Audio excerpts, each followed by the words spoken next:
I just leave my dad in the dip section. He's happy for hours. But the question I get asked the most, usually people comment how short I am, that I look a lot taller on TV, and but the reason that happens is that Rick Mercer is really short. He's like 5'1". And so when I'm beside him, people assume that I'm, a very large woman standing next to this man, but Rick is very, very, very tiny. And the reason he is successful on television is because he has a big head, and that's what he told me himself. But anyway, so people always ask me, what was your big break? Like, what was the day, the big break? And I honestly don't think I ever had one. I know today it's all about, the idol shows and The Voice, and it seems like these meteoric rises of people that, do contests, and suddenly they're household names, 2 months later from being in these contests. But when I was sort of coming up the ranks, it was basically just singing in bars and drinking is, usually I owed the bars money when I left. Because we'd make like $200 a week, and they'd say, actually, you owe an additional $11.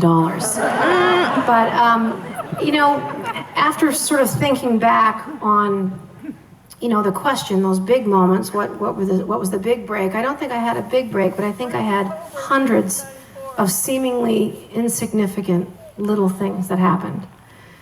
And one of them was really simple. I was living in a little basement suite apartment many years ago, like 25 years ago, and I used to rummage up enough change to go and get a coffee at my friend's coffee shop. I would take a break from writing and get my $1.25 together, and I usually always took the same route to go to this coffee shop.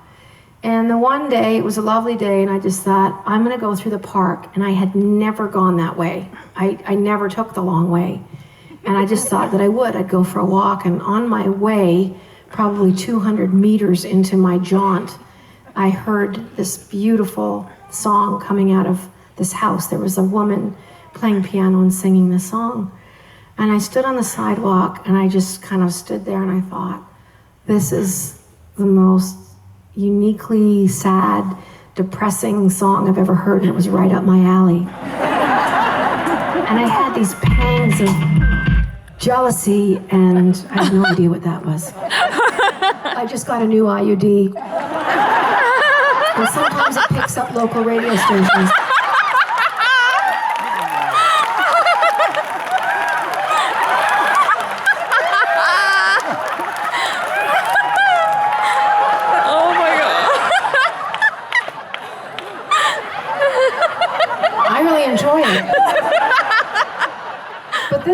This is the song that I heard that day, standing on the sidewalk.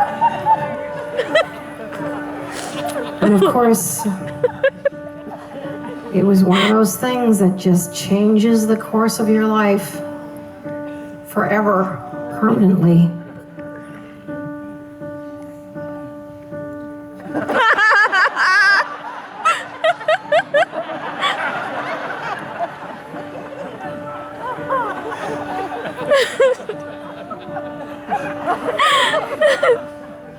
How do you your lips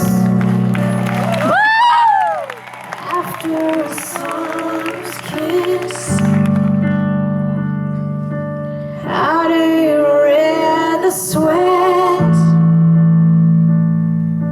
after the body bliss?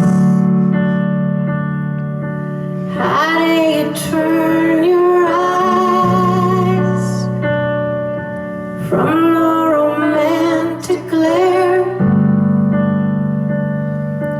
How do you block the sound of a voice you'd know anywhere? Well, I really should have known by the time you drove me home, by the vagueness in your eyes, your casual goodbyes, by the chill in your embrace, the expression on your face. It told me maybe you might have some advice to give on how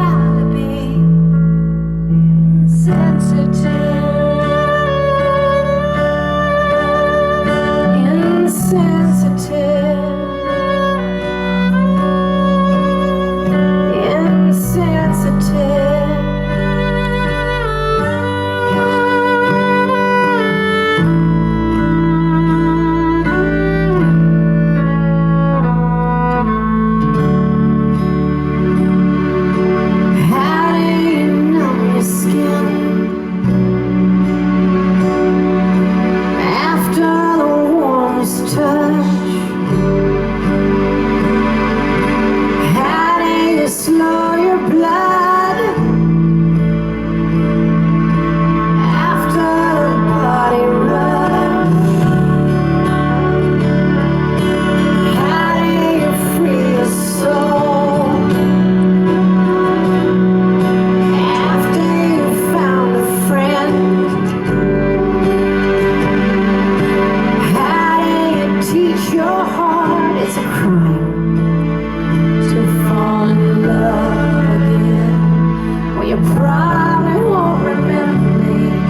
It's probably ancient history. I'm one of the chosen few who went ahead and fell for you. I'm out for, I'm out to join. Fell too fast, I feel too much. I thought that you might have some advice to give on how to be insensitive.